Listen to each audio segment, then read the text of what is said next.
What's up, guys? It's BlackBoss91 coming to you with another Naruto chapter commentary, chapter 679, and the title of this chapter is She of the Beginning. Now, we start from the chapter from happened last week, that pretty much Madara, he's getting consumed by Kaguya's will through Black Zetsu. Now, Kaguya, she's back and she's ready for action. Now, what I like about this chapter pretty much, I like the fact that Kishimoto is going through this pretty quickly, because obviously he's planning on ending this series within a year. This year's being very specific. As far as the anime, it might run over till next year. Who knows? But like this is like the stakes have gotten even higher. I mean, the fact that she is able to absorb pure chakra. I mean, because of the tree and the Senju, not the Senju, the tree, what was it? It's the Senju tree, Jubi, yeah, and her powers, able to absorb all that chakra. We have that going for her, and pretty much, Sakura, she's just there witnessing power. She can't even move. I mean, I don't blame her. You see this gigantic. She's kind of big, kind of not, like this woman like floating in her long white hair is like streaming right next to you. That's like pretty scary. That's something off like a Grudge movie. Like I can just imagine that, like, oh, like that's pretty crazy. Sasuke, we see both Naruto and Sasuke. They're gonna run over to Madara to try to stop him from becoming Kaguya. Now you see Sasuke, now you don't. So he's able to manipulate himself within those spaces with his Rinnegan. Madara, of course, he loses his limbo shadows. Naruto, I just thought kind of Naruto, he's doing pretty good, but they kind of like rushed in there. Like they thought, as far as like, if we stop Madara now, then we could end up stopping him from becoming any stronger. They should have noticed, like, when all that chakra came up and he was absorbing it. I don't think it was a good idea. I'm just looking at the situation.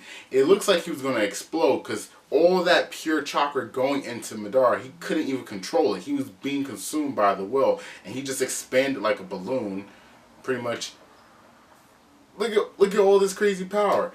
And they got caught in his hair, so pretty much Madara had grabbed them, was going to consume their chakra as well, but that didn't happen. Like once Kaguya got revived and all of Black Zetsu left Obito's body and went inside of Madara to form Kaguya, Obito's to the wayside, and she noticed that the sage had gave them a chakra, like a jutsu or whatever, because she sees like the sun and the crescent moon, so she throws them. She mentioned a name, like Hoguroma, and then Hamura. I might be saying that wrong, but I guess that's the brother of Hoguroma, like one of her other sons. But she knows, like, no, that was from Hoguroma. He had gave them those jutsus. Yeah, she's using her Byakugan. She's also looking through at their chakra system and seeing like the type of chakra, but she's like, no, it's Indra and Ashura. So it's her grandchild's chakra flowing through their system. So that's something that she noticed.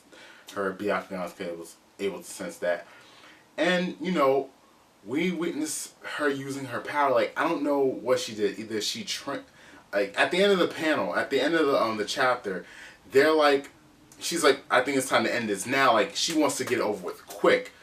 They appear to be at like some lava area where they're like in a cavern or a cave or whatever, and there's lava at the bottom, and Kakashi, Sakura, Naruto, and Sasuke, they all start to fall down. So I don't know if she like transported them to another area. Did she completely change that area to the point where it's lava and freaking cavern, or did she make a genjutsu with her Rinnegan? Now, my thoughts about that is that, okay, if it was a genjutsu,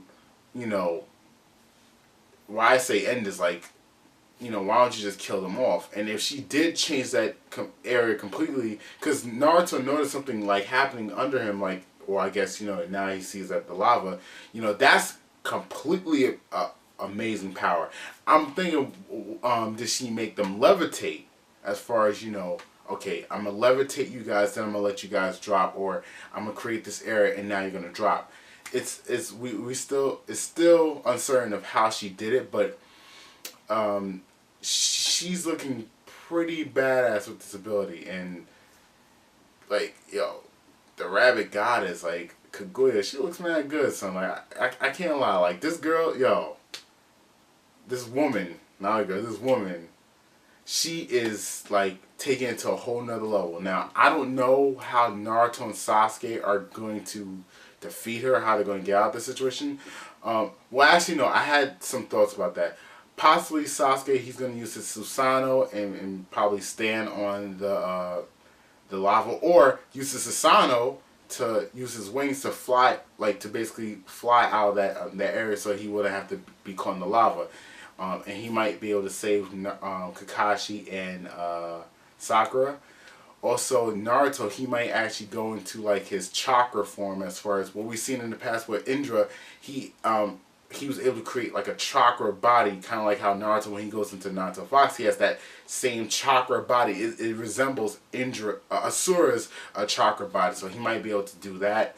What happened to Obito? Like, did he get caught in the lava? Did he just disappear? Did she transport them to another area, or is this like her dimension? Like, we don't know yet. It's just it's crazy.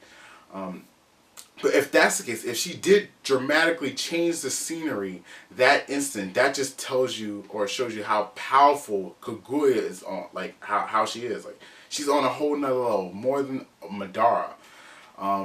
And yeah, man, that's just pretty much my thoughts on the chapter. I'm just looking forward to what's going to happen next week. This is a pretty good chapter, and Kishimoto's going pretty fast on it. Another thing I want to note is the color panel that Kishimoto had in the beginning. He kind of had thrown Naruto, Sasuke, Kakashi, and Sakura into like a medieval fantasy type feel, where they're like dressed up in medieval clothing. Like Sasuke, he's like an archer / swordsman.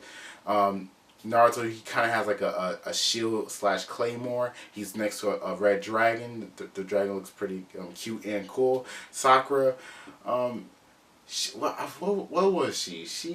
She was something. I forgot exactly what her thing was, but Kakashi was kind of like a traditional old wizard. Like, like, I liked the color panel that that Kishimoto had did, and then he showed like the sketch of how he came to that. So for any artists out there, and including myself, I think it was good for Kakashi to display that. Just show like, okay, draw out the sketch, then afterwards do the final details through pen, and just make it look more pretty. One other thing I did remember that I had forgot about, we kind of know what the white Zetsus are. This is my theory based on the facts that were given in this chapter.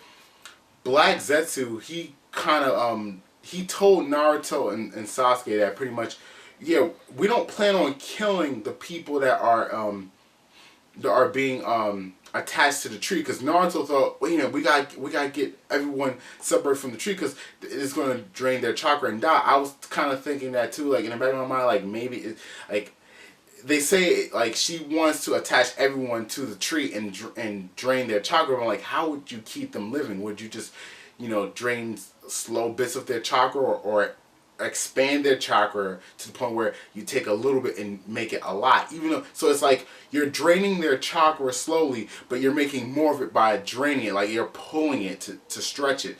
But no, she pretty much said like, I don't plan on destroying any of the earthlings or damaging this world any further. I just plan on using their chakra and pretty much turn them into Black Zetsu. So I'm thinking a lot of the Black Zetsus, possibly, with this theory, when Madara was still alive, when he was an old man, before he had died, probably in the past, to get the tree kind of blooming or give it chakra, he had probably brought people and had them attach to the tree. Now it's been said that these white zetsus are made from Hashirama cells, so maybe through taking Hashirama's DNA, he was able to create this kind of jutsu where it allowed the tree to attach to people and over time change them into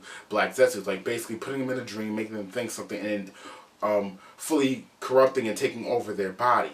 So that's my theory on how the white zetsu came about, using the Hashirama cells with the tree to attach to people and slowly change them or metamorphose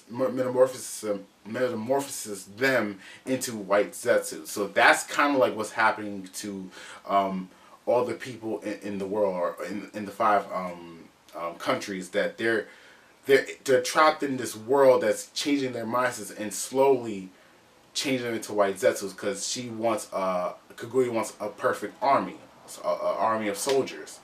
So yeah, it's just pretty sick and twisted, but a really good chapter nonetheless. But yeah, that's my thoughts on this chapter. Let me know what you guys think in the comment section below. Go to my Facebook fan page in the description box below, and like this video if you like it. If you don't like it, you don't have to. And subscribe to my channel. And this is Black Boss 91 signing out.